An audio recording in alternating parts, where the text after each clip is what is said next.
I'm not proud of any of the things that I did to put me in the seat. The thing that bothered me the most that I used to do was when I was a senior, we were the kings. And these little 7th graders, they were so small and I was so much bigger, would come walking down the same hall I was, and I would push them into lockers and close them.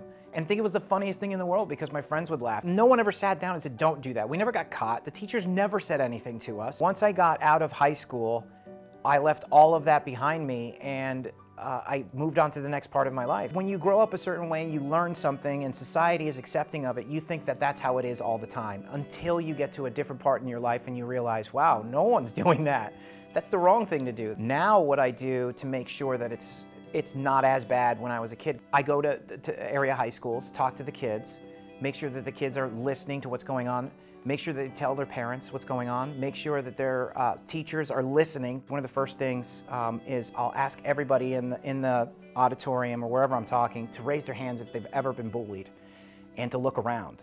Because a lot of kids don't understand that their best friend could have been bullied or a kid that's bullying them has been bullied. And then I say, all right, you could put your hands down and now put your hand up if you have bullied somebody else. What you need to do is, how did you feel when it was happening to you? Not awesome, so why would you want to make somebody else feel like that? My brother tried to commit suicide because he was bullied very badly, and I still didn't get the message when I was growing up. It was very hard for me to deal with, and looking back now as an adult, I'm ashamed that I did that, but it pushes me to go every single day. Like when I think, oh gosh, I'm so tired, I can't stand in front of these kids.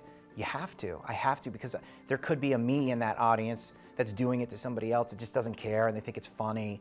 It's not funny. I mean, I was that kid. I understand what it's like sitting in assemblies and doing all these things, and I kind of pushed it all off to the side and said, well, that's what he's going through. He just can't deal with it. And no, it wasn't like that. I should have stopped. I should have listened.